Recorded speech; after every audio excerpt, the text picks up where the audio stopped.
사도행전 32번째 시간입니다. 하나님의 말씀이 흥왕하여 더하더라. 진리의 아욱사노라는 제목으로 말씀을 상고해 보도록 하겠습니다. 성령이 임하여서 예루살렘과 유대와 사마리아와 땅끝까지 그리스도 하나님의 증언이 되리라 하는 주님의 말씀이 그대로 실현되고 있는 내용이 사도행전의 이야기이고요. 오늘 12장 이후에 이제 마지막 절이 본문 내용과 조금 상반되게 갑자기 바나바와 사울이 마가를 데리고 예루살렘에서 어디로 돌아오는 거예요? 돌아왔잖아. 어디로 온 거예요? 원래 어디 있었어요? 안디옥 교회에 있었잖아요. 그러니까 예루살렘 중심의 유대인 사역이 야고보의 죽음과 베드로의 투옥으로 종결은 아니지만 이제 페이드 아웃이 되고 있는 느낌과 함께 이제 그 선교의 주도권이 누구한테로 이양되는 거예요? 바울이랑 바나바, 즉 이방 교회를 향한 전도로 이양되는 뉘앙스가 보이죠. 그리고 이후에 25절에 사울이랑 바나바와 요한이 이제 그 유명한 이제 전도 여행을 1차 전도 여행을 어디에서부터 시작해요? 안디옥 교회. 그러니까 예루살렘 교회는 유대주의 교회였다면 말하자면 안디옥 교회는 유대주의를 벗어난 이방인 중심의 이방인을 향한 소위 말해 선교의 그 어떤 그 기지 역할을 하는 것처럼 보이죠. 아무튼 안디옥에서 이제 바나바와 바울을 이제 흩어져 있는 아시아 교회로 파송하는 이야기로 시작되면서 소위 말해 이제 사도행전의 전도 여행이 시작되는 내용입니다. 이것이 이제 예루살렘과 유대와 사마리아까지 복음을 전했죠. 이제 어디까지 복음을 전하면 돼요? 땅끝까지 복음을 전하죠. 땅끝까지 다 복음을 전했죠, 바울이요. 바울 입장에서는. 그리고 다시 어디로 돌아와요? 이상하지 않아요? 예루살렘과 유다와 사마리아와 땅끝까지 가서 복음을 다 전하고 완성하고 바울 입장에서는 다시 어디로 와요? 예루살렘으로. 이거는 공간적으로 그 당시에 있는 지역적인 공간을 전도했다는 의미도 되지만 신학적으로 상징적으로 우리에게 적용한다면 이 복음이 우리의 예루살렘과 유다와 사마리아와 땅끝까지 다 증거돼서 어디로 완성이 되는 거예요? 결국 내 안에서 완성이 된다라는 걸 굳이 의도적으로 설명하고 있는 거죠. 단순히 세계 선교를 위해서 공간적으로 퍼져나간다는 것만 보지 마시고 그 말씀이 결국 어디에서 완성이 되는 거예요? 어디 밖에 나가서 많은 사람들을 전도시키고 교회를 크게 세우고 이런 것도 뭐 중요하겠지만 궁극적으로 결국은 나 한 사람, 나 하나를 하나님이 의도하고 목적하신 대로 완성하심으로 선교가 완성이 된다라는 게 소위 말해 성경이 말하는 선교의 본질이라는 얘기입니다. 그래서 우리가 어떤 세계 선교나 어떤 복음적인 사역 일을 잘하는 것도 중요할 수 있죠. 그런 문명사적인 관계 안에서 기독교 문명을 가지고 여러 가지 선교도 하고 그리고 뭐 학교도 세우고 병원도 세워서 이 땅에 있는 사람들이 좀 더 윤택하게 여유롭게 살아가는 것도 필요하겠지만 그 모든 것들을 통해서 통전적으로 완성하는 것은 어디 안에서요? 내 안에서 완성되는 하나님의 말씀이다. 그 내 안에서 완성된 하나님의 말씀의 깊은 곳이 성경에서 말하는 성소 안에 있는 어디예요? 지성소라고 표현했죠. 우리의 심연의 깊은 곳. 나중에 뒤에 보겠지만 아삽이라는 시인이 그 무지와 어려움 가운데 많이 고민하다가 어디에 들어가서 하나님을 만났어요? 그 본문에 의하면은 내가 성소에 들어가서 깨달았다. 그 깨달음을 통해서 나는 짐승이랑 알게 됐다 고백했잖아요. 그 이야기가 결국은 이렇게 예루살렘과 유다와 사마리아와 이르러 내 안에서 완성되는 하나님의 말씀의 복음이다. 그걸 우리가 발견하거나 알지 못하면은 우리는 잘하면은 일 잘하는 그리스도인이 되는 것뿐이 없고 일 잘하는 그리스도인과 우리의 존재가 하나님의 말씀 안에서 용서와 안식으로 완성되는 것은 또 다른 별개의 문제란 얘기죠. 아무튼 그렇게 이제 말씀이 진행되는 가운데 교회가 필연적으로 겪게 되는 게 뭐예요? 이 예루살렘과 유다와 사마리아와 땅끝까지 이르러 복음을 증거하면서 복음을 전하는 교회가 필연적으로 겪게 되는 게 소위 말해 뭐예요? 그게 핍박이라고도 하고 환난이라고도 하고 고난이라고도 하죠. 그 환난과 핍박은 오늘 본문에서는 누구를 통해 나타나요? 누구죠? 헤롯 왕. 헤롯. 예수님이 태어나기 전에 3세 이하의 어린아이를 죽이라고 했던 자도 헤롯이었죠. 그 헤롯은 아니에요. 그 헤롯의 이제 사촌 동생으로 여겨지는데 그 당대 분봉왕처럼 보이는 그 헤롯 왕이 정치적으로 유대인들을 좀 기쁘게 하려고, 정치적인 이유가 있어서 기쁘게 하려고 본보기로 누구를 잡았어요? 본보기로 야고보를 죽이고 베드로를 옥에 가두었지요. 그래서 이 어떤 의미에서는 예루살렘 교회에 큰 신학적인, 정치적인 위기가 놓여 있는 것처럼 보이죠. 근데 그럴 때 누가 일하셔요? 하나님이 성령을 통해서 천사로 나타나가지고 그러니까 야고보는 최초의 순교자라고 하죠. 흔히 말해 순교하도록 놓아주셨는데 누구는 살려내요? 베드로는 살려내요. 야고보도 살리시지 왜 굳이 죽이도록 하셨을까라고 생각할 수 있지만 하나님의 섭리이겠지만 야고보는 죽고, 야고보가 죽은 이유가 있죠. 왜요? 주님께 뭘 구했어요? 주님의 나라가 임할 때 엄마가 그랬나? 야고보 엄마가? 엄마가 그랬구나. 야고보 엄마가 주님의 나라 임할 때 내 아들 좀 하나는 우편에 하나는 좌편에 앉으라고 했는데 첫째가 야고보고 둘째가 요한이었잖아요. 그치요? 예. 그래서 예수님이 뭐라 그래요? 뭐라 그랬어? 그 청탁을 받아가지고 했게 그랬어요? 내가 주는 잔을 마실 수 있느냐? 이건 이제 뭐 받을 자만 받을 자 그랬잖아요. 근데 야고보가 뭐 한 거예요? 받은 거예요. 그러니까 예루살렘 교회 핵심 리더가 야고보와 베드로였거든요. 그러니까 정치적으로 볼 때 이 두 사람은 반드시 제거해야 할 입장이었죠. 헤롯 입장에서는. 실제로 우편과 좌편에 있었던 거야. 예, 맞아요. 그래서 죽은 거라고 흔히 이제 말하기도 하는데 그럴듯한 해석입니다. 아무튼 이렇게 야고보는 이게 목베임을 당하여 칼로 순교를 당하고 베드로도 이제 죽이려고 하는데 정치적으로 이용해 보려고 그런 거죠. 6월절에 많은 유대인들이 올 때 이렇게 보여줘가지고 내가 너네 편이다라고 보여주려고 할 때 하나님께 천사를 보내셔가지고 다 이렇게 해결해서 베드로를 나오게 했고, 나와서 이제 다시 이제 마가의 집에 들어가니까 사람들이 그 베드로를 보면서 뭐라고 그래요? 귀신인이라고 하면서 자기네가 베드로를 살려달라고 기도했는데 그 기도가 응답이 됐는데도 응답을 못 보는 이 어리석은 인간들의 모습이 보였죠. 아무튼 그건 이제 우리가 흔히 보는 이제 본문의 내용이고, 여차여차해서 다 하다가 성경의 결론은, 마가의 결론은, 하나님의 결론은 뭐예요? 이런 모든 과정을 다 통과하고 나서 결론은 뭐예요? 24절에 하나님의 말씀이 흥항하여 더하더라 라고 결론을 내리고 있는 겁니다. 저는 지난 시간에 예레미야의 본문을 근거로 성경의 이야기가 하나님의 구속사의 이야기, 결국 누구의 이야기로 펼쳐진다고요? 파피루스라는 하나님의 말씀이 기록되는 성경의 성도의 이야기로 펼쳐진다고 말씀을 드렸습니다. 이렇게 우리 인생 속에서 말씀이 펼쳐지는 내용 속에서는 그렇게 펼쳐지는 속에 여러분 이 어떤 두 세력이 같이 이렇게 붙으면은 반드시 뭐가 일어나요? 싸움. 전쟁이 일어나죠. 그러면 전쟁이 일어나서 한 세력이 한 세력을 이기려면 이긴 세력은 진 세력보다 힘이 더 뭐 해야 돼요?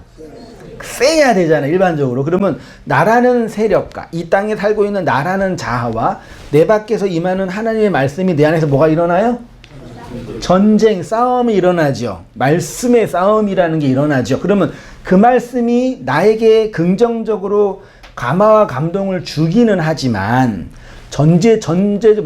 먼저 인정해야 할 게 뭐냐면 그 말씀이 나를 그러니까 내가 말씀 편이에요? 내가 말씀을 대적해요? 나랑 말씀은 같은 편이에요? 다른 편이에요? 처음에는 다른 편이에요. 그래서 나랑 말씀이 뭐해요? 싸워요. 예, 여러분 아닌데 목사님 나는 말씀 편인데 그렇게 말할 수도 있을지 모르겠지만 처음 시작할 때 항상 말씀이 나랑 싸운단 말이에요. 그럼 싸움이 일어난다면 누가 이기는 거예요? 내가 이겨요? 말씀이 이겨요? 여러분이 이기면 여러분 안 돼요. 그럴 수도 없겠지만 말씀이 이기죠. 말씀이 나를 이긴다는 얘기는 말씀이 나보다 힘이 뭐하다는 얘기예요? 세다 그 얘기잖아요. 그 이야기가 흥황하다라고 설명한 거예요. 그건 이 흥황하다라는 이 헬라어가 단어의 헬라어가 뭐라고요? 그게 아욱사노. 이게 흔히 이제 이 말씀을 한글 성경은 성장하다, 번영하다, 확장하다, 혹은 잘하다라고 이제 성장을 번역을 하는 거예요. 그러니까 하나님의 말씀이 큰 세력을 얻어서 아욱사노 성장했다는 얘기는 말씀이 강력한 힘으로 나타나서 어떤 도시나 어떤 지역에 큰 영향력을 행사했다라는 설명으로 성경이 증언되고 있는데 그 내용을 우리의 입장으로 적용한다면 그 말씀이 나를 이겨먹어서 나를 새롭게 갱신했다라고 말할 수가 있는 겁니다. 자, 그렇게 이제 표현했습니다. 이렇게 우리 인생 속에서 말씀이 펼쳐지는 내용 속에 그 말씀이 강력한 힘을 가지고 우리를 장악하게 되는 거죠. 그게 아욱사노라는 단어가 가지고 있는 의미예요. 우리의 삶에는 번영의 때도 있고 실패의 때도 있습니다. 인간적으로, 현실적으로 내가 바라고 생각하고 계획하는 대로 될 때도 있지요. 하나도 없나요? 가끔은 있지 않나요? 가끔은, 많이는 아니지만 가끔은 있기도 하지만 대부분은 내 생각과 의도와는 전혀 다르게 내 삶이 움직일 때가 있잖아요. 그래서 고난의 때를 지나고 아픔을 겪을 때가 있습니다. 근데 그 모든 인생의 과정, 교회의 역사를 통해서 하나님은 결국은 당신의 말씀을 어디 안에서? 내 안에서 완성하신다. 그거를 구약 성경에서는 열매를 맺으신다. 열매를 맺게 한다. 라고 표현을 했습니다. 열매를 맺으면 나라는 존재의 생명은 어디로 이양되는 거예요? 그 열매로 이양되는 거죠. 그게 하나님의 열매라고 하는 거니까 하나님이 나라는 인생 땅을 통해서 농사를 지으시는데 이 인생 땅을 잘 가꾸어서 뭘 만들어내는 거예요? 하나님이 원하는 그 열매를 내는 거. 그건 누구 열매예요? 내 열매예요? 하나님의 열매예요? 하나님의 열매죠. 나는 그 열매를 보면서 기뻐해요? 슬퍼해요? 기뻐해요. 하나님이 나를 통해서 당신의 열매를 땅에서 끄집어내시는데 그거는 내가 원하고 계획했던 게 아니고 하나님 원했던 거죠. 난 그걸 보잖아요. 좋아요? 슬퍼요? 내가 결혼해서 남편의 씨를 받아서 자식을 낳았잖아요. 그렇죠? 네. 그 자식을 낳으면은 내 거예요? 남편 거예요? 걔 거예요? 기쁘지만 내 게 아니죠. 그렇지만 나의 모든 존재의 죽음을 통해 나오는 거죠. 이게 참 설명하기 어려워요. 그러니까 하나님이 나한테 말씀을 주셔서 내가 행복해요. 이건 1차적인 거고. 결혼해서 너무 좋아요. 1차적인 거죠. 그렇죠? 네. 좋아요. 나쁘지 않습니다. 좋은데 그렇지만 그렇게 해서 나라는 인생 전체를 통해서 무엇인가 열매를 맺게 하는 거죠. 근데 그거는 반드시 나라는 이 육의 죽음을 동반하게 되잖아요. 땅이라는 생명을 흡수하여 생명이 나오는 거니까. 그게 하나님의 열매, 아욱사노라고 표현하는 거죠. 그 이야기가 사도행전 12장 24절 결론으로 제가 말씀한 거. 여기 하나님의 말씀이 흥황하여 더하더라라가 헬라어로 보니까요. 호로고스 그 말씀, 호데오스는 그 하나님이죠. 그 하나님의 그 말씀이 아욱사노 성장하여 카이 그리고 플레디오는 뭐냐면 이렇게 많아지다, 증가하다 뭐 그런 뜻이니까 하나님의 말씀이 성장하여 가득하게 되었다. 이렇게 이제 표현할 수가 있습니다. 그 야옥산호의 기본적인 의미가 나무의 열매가 맺어지는 거. 구약에서는 약속의 자손들이 성장하여 많아지는 거. 처음에 나온 부분이 창세기 1장 28절이에요. 본문 보이시죠? 같이 읽어보겠습니다. 시작. 생육하고 번성하여 땅에 충만하라. 땅을 정복하라. 바다의 고기와 공중의 새와 땅에 움직이는 모든 생물을 다스리라. 이게 이제 소위 말해서 일반 신학에서 말하는 지상명령과 함께 자연명령이라고 해서 원래 인간은 이 세상을 하나님을 대신하여 통치하고 다스리다라는 명령을 받았다라는 쪽으로 얘기를 하지요. 실제로 인간이 세상 이 자연 만물을 다스리고는 있는 모습처럼 보이지만 그런 것이 신학적으로 정당하다는 말씀은 아니에요. 이 말씀에서 생육이라는 단어가 히브리어로 보면은 파라라는 단어, 그러니까 파라, 번성은 라바, 그 다음에 충만은 말레, 카바시 뭐 이게 있는데 이게 그냥 많아지다, 커지다, 열매를 맺다 뭐 그런 의미인데 결론적으로 말하면은 말씀이 하나님의 씨가 들어와 열매를 맺게 한다라는 차원으로 얘기한 거예요. 창세기 1장에서는요. 이것이 그대로 누구한테 전수돼요? 하나님의 언약 백성에게 전수가 돼요. 그래서 창세기 35장이나 혹은 창세기 9장에서 하나님께서 노아나 자손들한테 이런 말씀을 하신 거예요. 35장 11절에 누구한테 한 말씀이죠? 이스라엘인 야곱한테 한 말씀이죠. 그에게 이르시되 나는 전능한 하나님이라 생육하여 번성하라. 국민과 많은 국민이 내게서 나고 왕들이 내 허리에서 나오리라. 그러니까 허리가 망가진 야곱에게 이스라엘에게 네 허리에서 누가 나온다? 그리스도라는 왕이 나온다. 그게 파라 혹은 아옥사노 성장하다라는 뜻이에요. 그러니까 하나님께서 야곱을 통해서 당신의 열매를 맺게 하시는데 그 열매가 나오는 결과물이 누구란 얘기예요? 그리스도라는 언약의 자손이고 내용은 어떻게 해요? 그의 허리를 쳐서 위골하여 부려뜨려서 나오게 한다 그랬잖아요. 그러니까 그의 인생을 통해서 누구를 끄집어내는 거예요? 그리스도라는 언약을 끄집어낸다는 얘기죠. 이게 이제 하나님이 약속의 자손들에게 쭉 말한 거예요. 이 이야기를 예수님이 그 씨 뿌리는 비유하면서 마가복음 4장 8절 이렇게 말씀하셨습니다. 더러는 좋은 땅에 떨어짐에 자라. 뭐래요? 요 무성 있죠? 여기 아욱산호예요. 자라서 30배, 60배 뭐가 돼요? 100배가 됐다. 100으로 완성되는 열매가 됐다라고 얘기하는 거예요.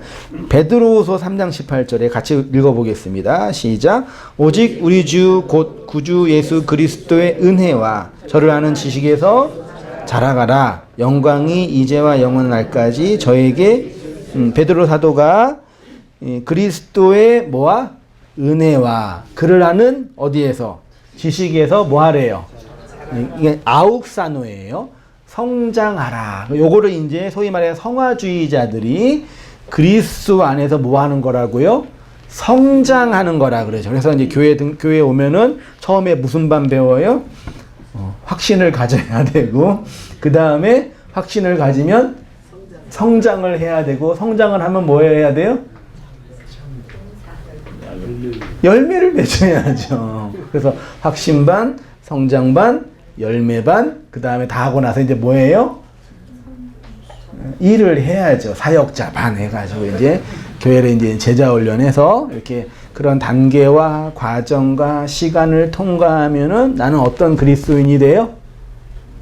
영적으로, 지적으로 다른 사람보다 우월한, 성숙한, 성장한 그리스도인이 된다라는 게 일반적인 교회의 성화론이에요.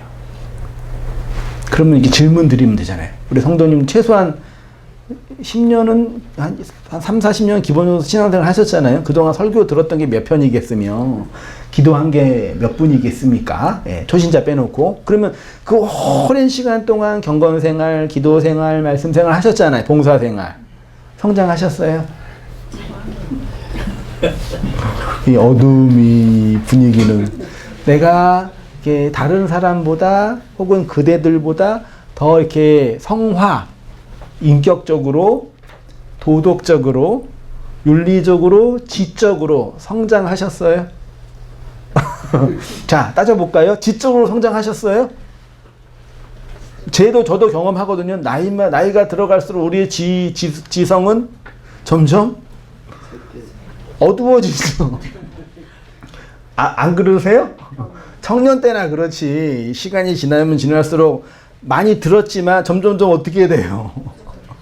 까먹으시지 않으시나요? 그치요? 지적으로 성장해요? 퇴보해요? 성장하지 않으셨네요? 그러면 윤리적으로, 도덕적으로, 인격적으로 더 성장하셨어요? 성격이 젊었을 때보다 더 온유해지시고 더 거룩해지시고 더 온화해지시고 더 착해지셨어요? 나이 들면 성격이 더 어떻게 돼요? 개팍해지나요? 아닌데 이렇게 백발의 노인들 어르신들 보면 더 온화한데 호르몬적으로도 더 성격이 안 좋아지죠. 그렇죠? 지적으로도 성장 못하죠. 그러면 성격적으로 성장을 못하죠. 그러면 또 뭐 환경적으로 더 나아지셨어요. 몸이 더 튼튼해지시고 더 건강해지시고 모든 병만 다 이기시고 어떤 병마가 와도 나는 끄떡없고 그러시나요?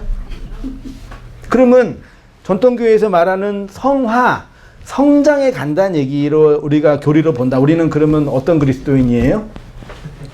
나는 어떤 목사예요? 그 말씀대로 살지 못하는 실패한 그리스도인이네요. 그게 저의 고민이었거든요. 청년 때.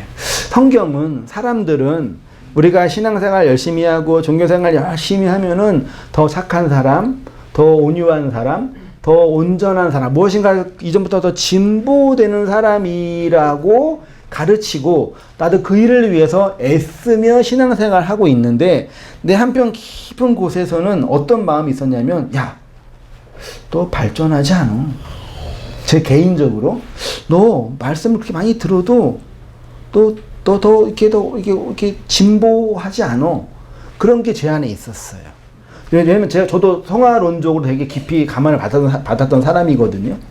그런 딜레마에 있었는데 그 성화가 이 세상에서 말하는 외적인 외향의 성화가 성장이 아니다라는 얘기예요.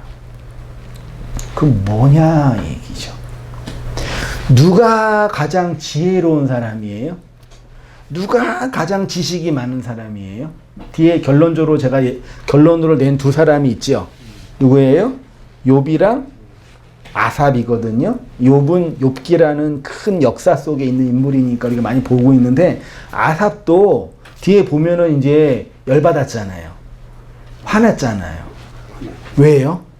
자기 신학으로 악인의 형통함과 하나님을 알지 못하는 자의 번성이 용납이 안 된 거예요. 그 이유 중에 하나가 뭐냐면 하나님은 의로운 분인데 어떻게 이런 사람들이 성장해요? 이게 아니에요. 뭐가 억울한 거예요?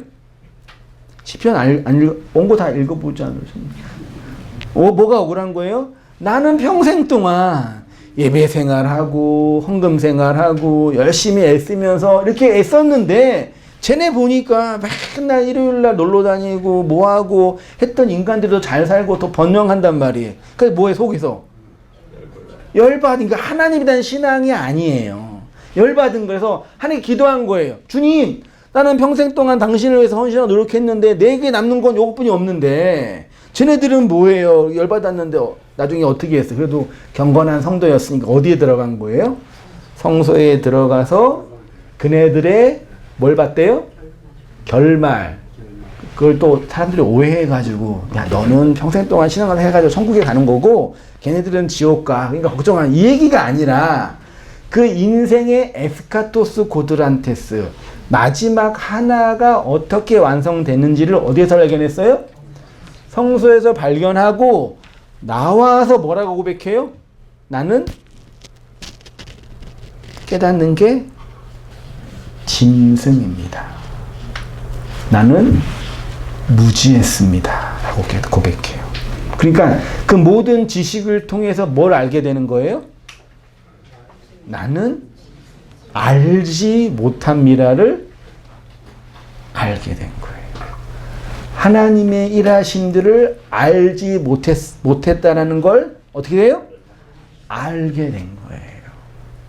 욥기도 그 이야기예요, 결론은. 그러니까 성장이란 개념이 외적으로 물리적으로 성장한다 이렇게 보시면요, 우리가 나이가 들고 인생이 늙어가면서 너무 우울해져요. 그치요? 우리 아까도 우리 검사님 잠깐 얘기했는데 이제 70세 80대 되니까 나이 들면서 가장 힘든 것 중에 하나가 나랑 친하게 지냈던 친구들, 동기들, 선배들, 후배들이 어떤 연락이 와요? 부고장 오고, 병원에 입원했다고 오고, 암 걸렸다고 오고, 그러면서 이제 내 친구가 하나둘씩 이제 어떻게 돼, 이 땅에서 떠나가는 걸 보시잖아요. 그때 되게 우울해, 실제로 심리학적으로 우울해지고, 한편으로는 어떤 생각이 들어요? 이제 다음 차례는 웃을 일이 아니에요. 나구나라고 점점점 이렇게 뭐라 그럴까요? 죽음의 기운이 가까이 오잖아요. 이렇게 해요. 인생을 살면 살수록, 그러니까 이전보다 외적으로나 내적으로 더 나아지는 게 있어요, 없어요? 없어요. 그러니까 그렇게 보면 우리의 인생이 성경에 비추어서 본다면 너무 힘든 거예요.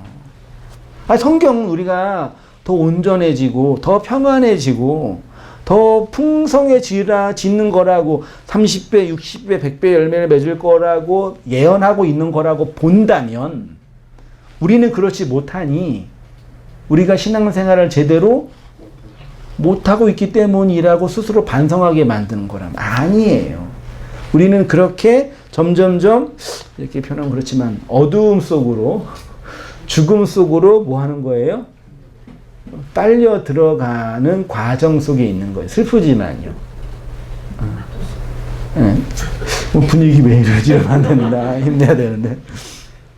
그래서 나이 들고 늙어갈수록 그 심리적으로나 외적으로 이렇게 질병이나 정신적으로 어떻게 돼요? 우울해지고 우울증에도 걸리고, 약도, 호르몬도 변하잖아요. 그렇게 되는 거죠. 그러니까 우리가 하나님의 말씀을 너무 그렇게 왜곡되게 잘못되게 보고 있었던 거예요. 자라가다라는 얘기가 그런 차원이 아니라는 거 기억하시면서, 흥황하다로 번역된 아욱사노는 하나님의 말씀으로서의 생명의 씨가 자라서 나무가 되고 열매가 맺혀지는 것처럼, 말씀의 씨가 성도의 내면에 들어와 성도를 장악하고 성장의 과정으로 번성해 가는 거죠. 그 대표적인 이야기 중에 하나가 사도행전 19장에 이런 이야기가 있습니다. 사도 바울의 놀라운 말씀 사역의 결과물인 거예요. 같이 읽어보겠습니다. 시작. 바울이 회당에 들어가 석 달 동안 담대히 하나님의 나라에 관하여 강론하며 권면하되, 어떤 사람들은 마음이 굳어 순종하지 않고 무리 앞에서 이 도를 비방하거늘, 바울이 그들을 떠나 제자들을 따로 세우고 도란노 서원에서 날마다 강론하니라. 2해 동안 이같이 하시니 아시아에 사는 유대인이나 헬라인이나 다 주의 말씀을 듣더라. 하나님이 바울의 손으로 놀라운 능력을 행하게 하시니, 심지어 사람들이 바울의 몸에서 손수건이나 앞치마를 가져다가 병든 사람에게 얹으면 그 병이 떠나고 악기도 나가더라.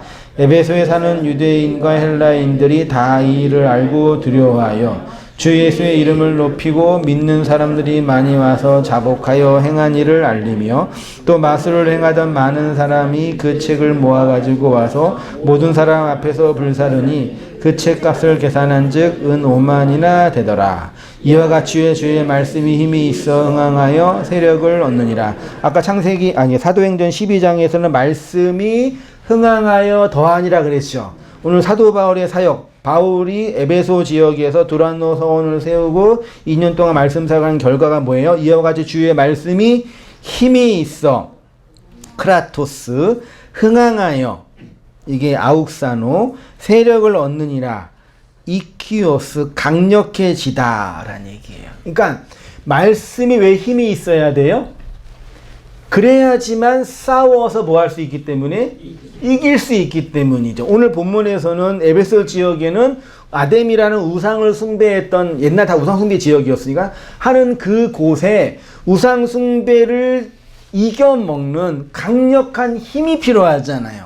그거를 사도 바울이 말씀이 힘이 있어 흥황하여 큰 세력을 얻는다라고 해서 우상 숭배하는 그 성을 새롭게 무너뜨리는 그 이야기를 하는 거죠. 이거는 단순히 에베소라는 그 성뿐만 아니라 에베소로 상징되는 누구예요?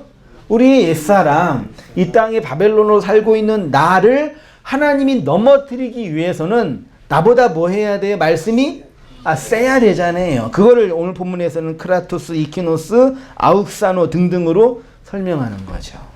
자, 마태복음 15장 13절에 너희는 세상의 소금이니 소금이 만일 그 맛을 잃으면 무엇으로 짜게 하리요? 후에는 아무 쓸데없어 힘이 없다. 뭐 그 뜻이에요. 빌립보서 4장 13절 많이 알고 있는 본문. 내게 능력 주시는 자 안에서 내가 모든 것을 뭐 한대요? 할 수 있다. 여기에서 모든 것을 한다는 얘기가 시간적으로 공간적으로 모든 것을 한다는 얘기가 아니라 그 말씀이 나에게 원하는 그 일들을 완성한다라는 얘기죠. 3페이지로 가셔서 그 얘기를 썼습니다.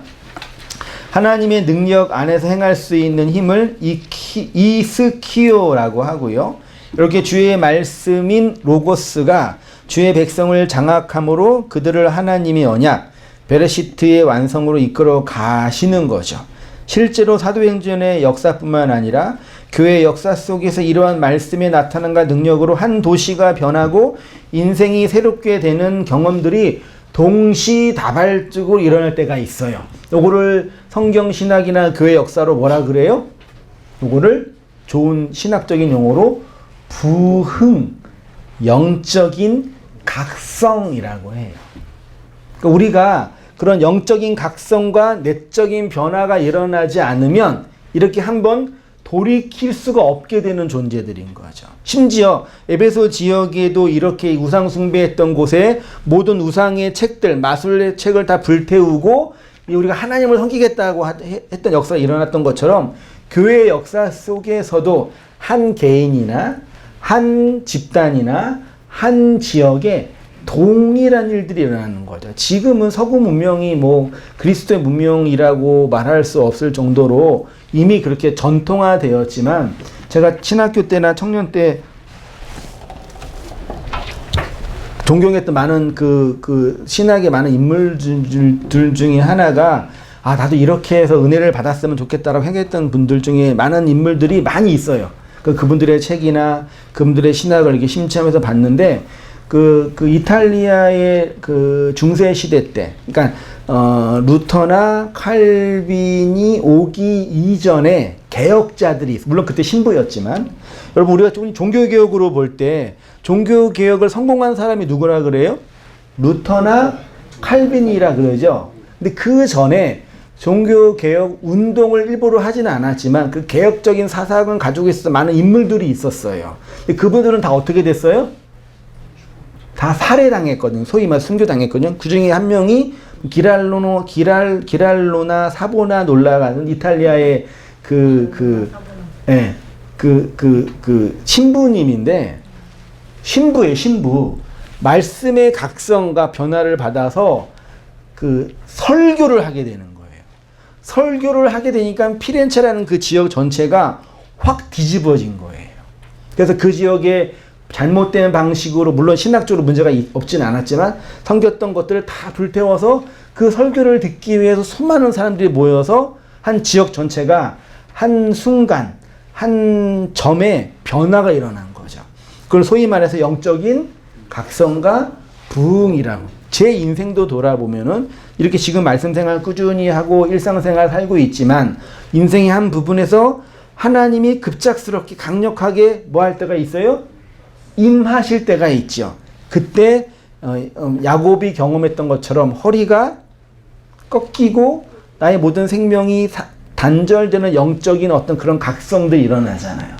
그렇게 말씀이 흥황하여 세력을 얻게 되어 퍼져나가게 되는 것이 사도행전의 역사이고 우리 인생의 역사라는 얘기예요. 그러니까 여러분 이게 말씀을 우리가 들으면서 말씀을 묵상하고 말씀을 날마다 상고하고 신앙생활을 하는 것도 말씀을 하는 것도 필요하지만 그런 과정 가운데 하나님이 특별하게 임하는 특별한 부흥의 때가 필요해요, 안 필요해요?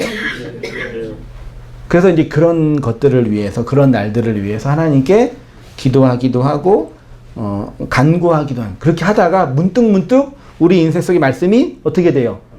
급작스럽게 임할 때도 있고, 혹은 그렇지 않을 때도 있는 거죠. 그런 과정 속에서 말씀이 새롭게 우리의 심령과 마음을 강하게 하는 일들이 일어나게 되는 거죠. 그것이 말씀이 힘이 있어 큰 세력을 얻게 되는 거죠. 여러분, 에베소 지역 그렇게 말씀을, 사도 바울의 말씀 사역을 통해서 변화됐잖아요.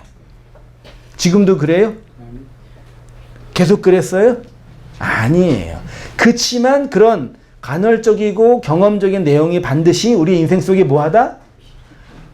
필요하다예요. 여러분 인생을 돌아보시거나 앞으로의 삶을 돌아볼 때도 그런 일들이 반드시 뭐예요? 일어나게 되는 거예요. 그런 게 있을 때 되게 우리 신학적으로나 신앙적으로 깊은 감동을 경험하지만 또 그게 없을 때는 또 일상적인 삶을 또 살아가게 되기도 하는 거죠. 저도 그렇게 간구할 때가 있어요. 그러니까 하나님의 말씀이 날마다 순간마다 내 일상을 위로하고 격려하는 말씀이지만 그래도 가끔은 간혹은 내가 의도하고 내가 계획하지 않던 방식으로 일하실 것을 한편에 뭐예요? 기대하는 거죠. 그러니까 말씀이 일한다는 얘기가 내가 의도하고 계획한 거대로 이루어지지 않는 것도 있지만 지금 나의 일상과 삶을 급작스럽게 확 바꾸게 하시는 특별하게 임하게 나타날 말씀들이 있어요, 없어요? 있어요. 그게 나를 살게 하고 교회를 살게 하는 거예요. 우리의 교회의 일상의 삶이 겉으로 볼 때는 큰 문제 없고 일반적인 삶이지만 그런 삶으로는 하나님의 말씀에 따라 살아갈 수가 없을 때가 있단 말이에요. 그러니까 저는 여러분은 그럴지 모르겠지만 온당기 말씀을 듣는 우리 성도님들이나 인터넷 성도님들이 말씀을 들으면서 뭐 저의 말씀을 통해서도 그럴 수도 있고 여러분 개인적으로도 말씀 생활하면 그럴 수 있지만 이전과 다르게 비상하고 특별하게 임하는 말씀이 필요해요. 그게 교회라는 이 구조의 부흥을 위해서가 아니라 말씀 자체의 힘을 위해서 필요하다는 얘기예요. 그래야지 내가 말씀을 따라 이끌려가고 말씀을 따라 이끌려가는 교회들이 교회로 모여서 세워져 가는 거예요. 그렇지 않으면 우리가 모일 수 있겠어요? 말씀 생활 할 수 있겠냐고요. 한편으로는 일상 속에서 임하는 말씀도 사모해야 되지만 또 한편에 우리 여러분 성도님 마음 안에 항상 뭐가 있어야 돼요? 나는 비록 죽어가고 약해지고 늙어가고 무력해지지만 성경의 역사와 교회의 역사와 하나님의 말씀의 역사를 통해서 일을 하셨던 그 특별한 일하심들이 오늘 내 인생과 어디 안에요? 말씀이라는 공동체로 모여있는 교회 안에 나타나기를 뭐 해야 돼? 마음 한편으로는 소망하고 기대해야 돼요. 그럼 말씀을 이렇게 들으러 올 때 항상 기대하고 오세요? 네.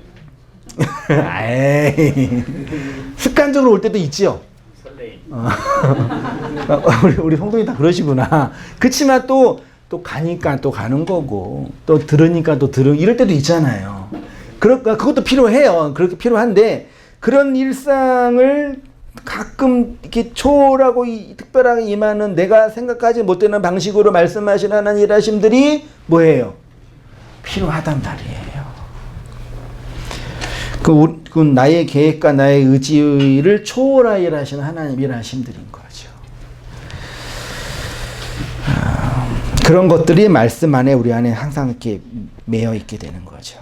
그 이야기가 말씀의 힘이다라고 표현합니다. 그 3페이지에 하나님의 말씀이 임할 때 있죠.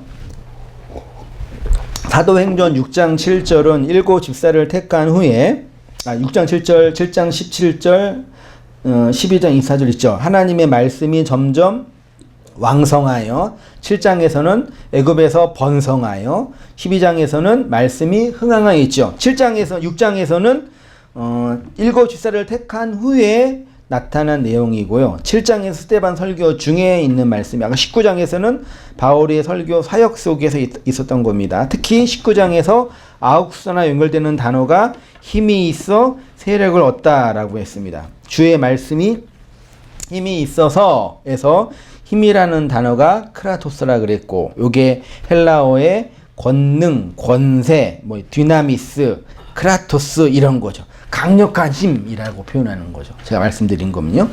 크라토스라는 단어는 특별히 정치적인 권세, 통치적인 권세를 표현할 때 많이 사용합니다. 그러니까 하나님의 말씀이 에베소 지역에 임하여 당대의 풍요와 번영을 꿈꾸며 아데미 우상을 숭배했던 자들을 장악하고 그들을 헛된 우상에서 돌이켜 하나님을 향하여 성도로 살게 하였다라는 것이요. 그 말씀이 영이 되어 사람들을 장악하게 되었고, 장악된 말씀이 흥황하여서 큰 세력을 얻게 된 거죠.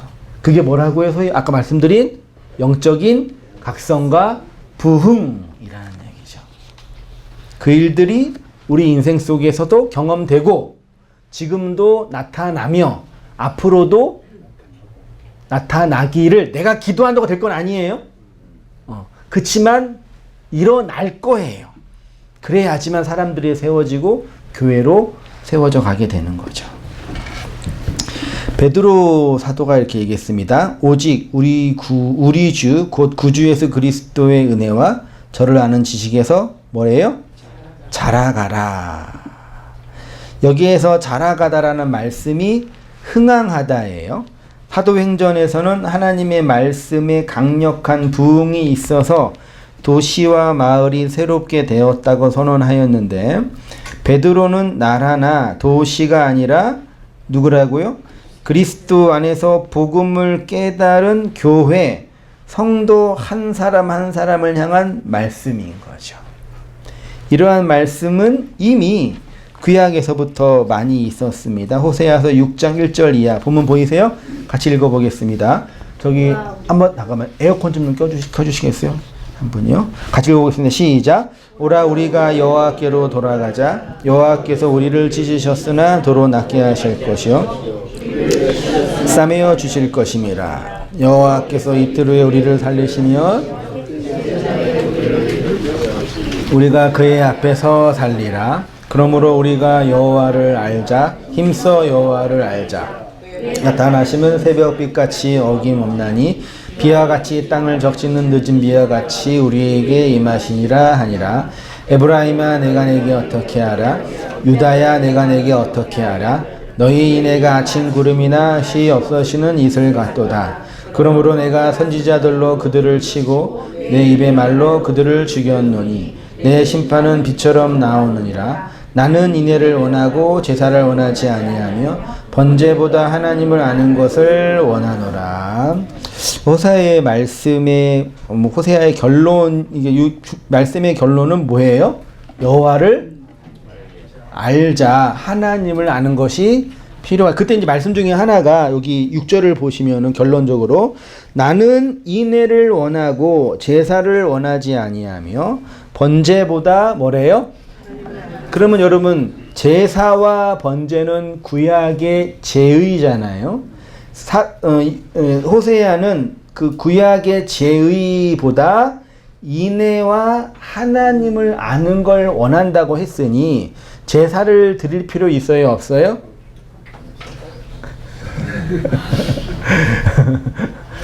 이건 신약적인 결론이고 지금 이거는 구약이잖아요. 구약에서는 하나님께 갈 수 있는 유일한 길은 뭐뿐이 없어요. 제사를 통해서 나 대신 제사장이나 대제사장이 성전에 들어가 지성소에 셰키나의 영광을 보는 것 외에는 하나님께 나아가는 길이 없어요. 그러니까 지금 호세아가 니네 제사 드리지 마. 쓸데없고 하나님을 아는 게 필요해 라고 한다면 그러면 제사 드리지 말고 성경 공부하라는 얘기예요? 그렇게 우리가 많이 이렇게 적용을 해서 문제가 되거든요. 그러니까 제사와 하나님을 아는 지식, 번제와 하나님을 아는 지식을 이렇게 대칭으로 둬서 번제는 쓸데없는 그 종교의식이고 하나님을 아는 지식이 참된 지식이야. 이렇게 적용을 하는 분들이 간혹 있습니다.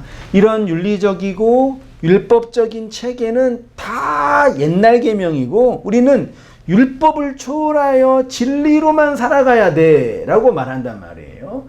이 말에 어폐가 있는 게 뭔지 아세요? 여러분, 진리라는 건 한글로만 있는 거지 그 내용이 뭐예요? 우리가 진리, 알레테이아라고 할 때 그 에메드라고 할 때 그 진리는 언어로만 있는 거잖아요. 내용은 뭐예요? 예수 그리스도 같지만 그러니까 진리와 대칭을 이루는 게 뭐예요? 진리와 대칭을 이루는 게 흔히 그게 율법이잖아요. 그렇죠? 그러면 진리라는 이 언어의 내용은 뭘로 있어야 돼요? 율법으로 있어야 된단 말이에요. 그러면 구약 시대에 호세아 시대 때 하나님을 알 수 있는 유일한 길은 뭐뿐이 없어요? 제사 제도뿐이 없잖아요. 율법 말씀뿐이 없잖아요. 그치요? 그 호세아가 말하는 건 뭐냐면 제사 제도 쓸데없어 이게 아니라 하나님이 너희에게 진리의 방편으로 알라고 준 요거 있잖아. 이걸 통해서 하나님을 알아야지 얘기하는 거예요. 때려치란 얘기가 아니라 율법이라는 코스모스의 세상의 내용과 과정을 통해서 진리라는 보이지 않는 하나님의 내용을 알아먹어야지 네가 완성이 돼. 그 얘기를 하는 거라니까요. 그 인내와 하나님을 아는 것을 원한다. 하나님 아는 지식이 필요하다라고 얘기하는. 요 호세아의 하나님 아는 지식이 나중에 이제 예수님을 통해서 바울에게 뭘로 전수가 돼요? 내 생에 가장 중요한 것은 이 모든 것들을 배설물로 여기고 그리스도 예수를 아는 지식이 가장 고상함이랬잖아요. 배설물이 뭐예요? 똥이잖아요. 똥이 좋은 거예요? 나쁜 거예요? 똥이 뭐예요? 잘 먹고 잘 소화하고 살아가는 과정을 통해서 나오는 거잖아요. 그 배설물 없이는 영양분이 있어요, 없어요? 없잖아요. 그러니까 이 세상의 모든 것들은 배설물이야. 다 갖다 버려. 이게 아니에요. 이 인생이라는 과정, 코스모스라는 과정을 잘 뭐하고 소위 말해 살아가고 소화하고 깨닫고 알아먹어서 소화하여 배설물로 내고 그 안에 영양분, 즉 하나님, 그리스도 하는 지식으로 온전해져라 라고 얘기하는 거예요. 그리고 그 과정에 뭐가 있어요? 이 율법이라는 세상, 악이라는 세상, 제약이라는 세상을 살아가는 과정 가운데 아름다운 열매를 맺기 위해서는 우리 안에 뭐가 필요해요? 뭐가 나타나야 돼요? 이 세상을 뭐하는? 아피엠이 용서하는, 그대로 내버려두는 그 내용이 필요하다고 얘기하는 거예요. 그래야지 잘 먹고 잘 소화하여 그리스도라는 지식으로 고상하다라고 하는 거죠. 그거를 신학적으로 잘 설명했던 구약의 인물이 누구라고요? 제가 오늘 설명을 드린 욥이랑 아삽이라는 인물이에요. 호세아에 의하면 하나님이 이스라엘에게 원하시는 것은 제사가 아니라 인애이며 번제가 아니라 하나님을 아는 것이라고 했지요. 우리가 여호와를 힘써 알아야 한다고 했는데 지금 이스라엘이 고난과 환난 중에 있는 이유가 하나님을 뭐하기 때문에 알지 못하기 때문이라고 표현하는 거예요. 실제로 성경뿐만 아니라 우리 인생 속에서 우리가 겪는 고난과 어려움 중에 대표적인 이유가 뭐예요? 하나님을 알지 못하기 때문에 뭘 겪어요? 고난과 환난을 겪어요. 다시 얘기하면은, 반대로 얘기하면은 하나님은 핍박이나 고난과 환난을 통해서 뭘 보내주세요? 하나님을 아는 지식을 보내주셔요. 그래서 이런 환난과 고난을 통과한 후에 많은 성도들이 나는 이제 하나님을 뭐 했다 그래요? 눈으로, 이전에는 귀로만 들었지만 이제는 하나님을 직접 배웁니다. 그전에는 내가 몰랐지만 성전을 통해서 하나님을 알아먹었습니다 라고 고백하게 되는 거예요. 시편 73편 1절 보세요. 같이 읽어보겠습니다. 시작. 하나님이 참으로 이스라엘 중에 마음이 청결한 자에게 선을 행하시나 나는 거의 넘어질 뻔하였고 나의 걸음이 미끄러질 뻔하였으니 이는 내가 악인의 형통함을 보고 오만한 자를 질투하였음이로다. 그들은 죽을 때에도 고통이 없고 그 힘이 강건하며 사람들이 당하는 고난이 그에게는 없고 사람들이 당하는 재앙도 그들에게는 없나니 그러므로 교만이 그들의 목걸이요 강포가 그들의 옷이며 살찜으로 그들의 눈이 솟아나며 그들의 소득은 마음의 소원보다 많으며 말하기를 하나님이 어찌하랴 지존자에게 지식이 있으랴 하는도다. 내가 내 마음을 깨끗하게 하며 내 손을 씻어 무죄한 것이 실로 헛되도다. 나는 종일 재난을 당하며 아침마다 징벌을 받았도다. 내가 만일 스스로 이르기를 내가 그들처럼 말하리라 하였더라면 나는 주의 아들들의 세대에서 대하여 악행을 행하였으리다. 내가 어쩌면 이를 알까 하여 생각한즉 내가 내게 심한 고통이 되었더니 하나님의 성소에 들어갈 때야 그들의 종말을 내가 앞에 지금 아삽의 시 속에서 아삽이 지금 열받는 건 뭐냐면 하나님을 제대로 섬기지 않는 소위 말해 무신론자들도 아니에요. 다 이 당시에 유대인들은 다 하나님 믿었단 말이에요. 무신론자들이 하나님도 안 믿는데 성공하고 번영한다. 그들은 행복하다라고 뭐 한 거예요? 본 거예요. 누가 본 거예요? 아삽이에요. 그러면 실제로 그들이 아삽이 평가하는 대로 이렇게 평안하고 행복하고 즐겁게 살고 있었어요? 하나님을 믿지 않는 불신론자 중에 번영하는 사람 누가 있지요? 대표적으로? 네? 아무튼 재벌이 있다고 쳐요. 행복하고 번영하고 너무 부럽지요? 아니 너무 말도 안 되는 얘기인가? 아무튼 그러니까 얘가 그러는데 나는 이렇게 힘들게 신앙생활 하는데 어떤 분은 신앙생활도 안 하고 너무 행복하게 사는 사람이 있잖아요. 누가 보기에? 내가 보기에요. 그분은 상관이 없어요. 이게 인간이 얼마나 무서운지 아세요? 실제로 그 사람이 행복하고 평안하다가 중요한 게 아니라 나의 왜곡과 무지의 상태로 보니까 얘가 나보다 더 잘나 보이는 거예요. 얘는 실제로 나를 그렇게 보는 거에 상관이 없는데 내가 보기에 그렇다는 얘기예요. 이게 아삽의 문제였단 말이에요. 욥도 그랬단 말이에요. 결론은 뭐예요? 그러니까 이 시편 73편은 욥 이야기의 축소판이거든요. 쭉 하고 나서 나는 종일 재난을 당하고 나는 징벌을, 그러니까 하나님 말씀에 전쟁이 늘 있었다는 얘기예요. 하다가 성소에 들어갔을 때 그들의 에스카토스 코드란테스 완성을 내가 봤다. 그러니까 그 얘기를 또 아까 말씀드린 것처럼 불신론자 너는 예수님 믿으니까 천국 가고 쟤는 부자고 행복하고 평안했지만 예수님 안 믿어서 지옥 간다. 그러니까 너는 너무 억울해하지 마. 이렇게 적용했잖아요. 부자고 건강하고 행복한 사람도 예수님 믿을 수 있죠. 그러면 그분은 평생 행복하게 살다가 어디 가는 거예요? 내가 그랬으면 좋겠지만 그런 게 아니라 그 악의 종말을 내가 마지막 하나로 봤다, 깨달았다라고 하는 거예요. 그러니까 그 사람의 종말이 아니라 내가 보고 있는 나의 왜곡된 이 마지막의 완성, 이 종말을 내가 봤다. 얘가 중요한 게 아니라 나에게 말씀하시는 마지막 하나로 말씀하시는 하나님을 봤다. 그걸 깨달았다라고 한 거예요.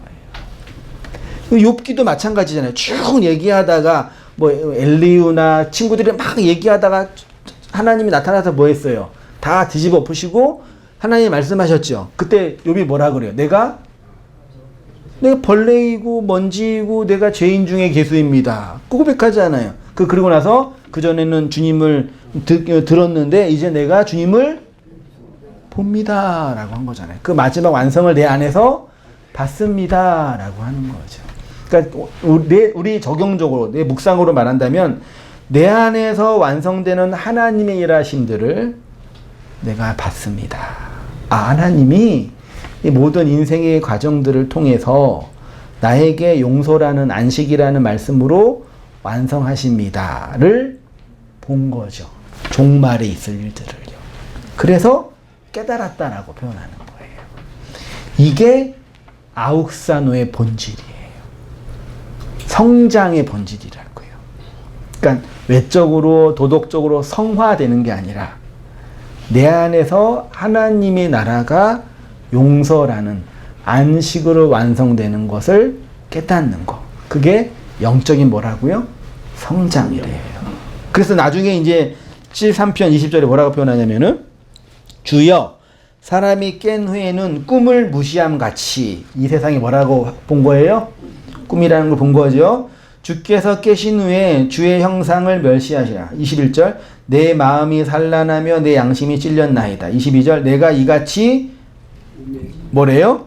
우매 무지함으로 주 앞에 깨닫지 못하는 것이 짐승이라고 했잖아요. 내가 알지 못했던 그 지점을 지금 알게 됐습니다. 되게 중요합니다. 뭘 본 거예요? 나를 본 거예요. 어떤 나를 본 거예요? 알지 못했던 그때 그 나를 지금 본 거예요. 이거를 성경이 참된 지식이라고 하는 거예요. 그 지혜로운 자는 자신의 무지함을 뭐 한다 그래요? 깨닫나 그러고 무지한 자는 자신의 무지함을 영원히 못 본다라고 하는 거예요. 마지막 읽고 마치겠습니다. 내가 이같이 우매 무지함으로 주 앞에 짐승이오나 그는 스스로 자신의 무지의 소치를 발견했고 하나님과 인간에 대한 지식을 알게 되므로 그의 신학적인 모든 난제, 신학적인 난제라고 표현하지만 자기 안에 있는 왜곡된 욕망과 무지예요. 그것들이 해결된 거죠. 그러니까 인간이 하나님을 안다라는 것의 다른 측면은 하나님 반대편에 있는 누구를 아는 거예요? 나를, 대적자로 있는 나를 알게 된, 하나님 편으로 끌려간 거죠, 내가요. 그 말씀 앞에서 어떤 존재가 된 거를 알게 되는 것입니다. 그리고 그 알매의 자리는 바로 성전의 지성소의 자리이고 그 지성소의 자리를 그리스도가 십자가에서 완성하여 성령으로 우리 안에 보내주신 그 자리란 얘기죠. 이것이 우리가 그리스도의 은혜와 저를 아는 지식에서 뭐 한다는 얘기예요? 아욱사노, 자라가서 아름다운 열매를 맺고 성령의 강력한 능력 안에서 살아간다라는 의미인 겁니다. 그렇게 살아가고 계시는 거죠? 그렇게 말씀과 진리 안에서 성장하고 계시는 거죠? 이 은혜 안에서 살아가는 우리 모두가 되기를 축원드립니다. 기도하겠습니다. 하나님 아버지, 우리 구주 곧 예수 그리스도의 은혜와 그분이 행하신 은혜의 지식 안에서 자라가는 우리의 삶이 되기를 원합니다. 하나님의 말씀이 강력하게 부흥으로 나타나서 에베소 지역을 바꾸고 우리의 심령의 마음 깊은 것들을 새롭게 하시었던 것처럼 앞으로 있을 우리의 말씀과 삶의 현실 가운데 그렇게 놀라운 부흥과 각성으로 임하시기를 간절히 빌고 원합니다. 그로 말미암아 우리 인생과 삶이 하나님의 은혜의 주권과 말씀과 진리의 나타남으로 오롯이 세워져 가도록 아버지 하나님 인도하여 주시옵소서. 코스모스의 세상과 율법 아래에서의 삶이 우리를 낭망하게 하고 우리의 무지함과 어리석음 때문에 고난을 겪으며 왜곡된 삶의 현실 때문에 낭망하며 눈물을 흘릴 때가 여전히 있음을 또한 고백합니다. 그런 저희들을 주께서 긍휼히 여기시어서 아버지의 은혜의 자리에 들어가게 하시고 지성소의 은혜의 영광을 목도하게 하시며 그리스도의 십자가 아래서의 삶의 은총이 어떠한지를 깨닫게 하시어서 그 은혜 안에서 오롯이 성장해 가는 우리 모든 교회와 저희의 삶의 현실이 될 수 있도록 아버지 하나님 은혜를 베풀어 주시옵소서. 이제는 우리 주 예수 그리스도의 은혜와 하나님 아버지의 크신 사랑과 성령의 교통하심이 사랑하는 모든 성도님들의 삶 속에 지금부터 영원까지 함께 있을지어다.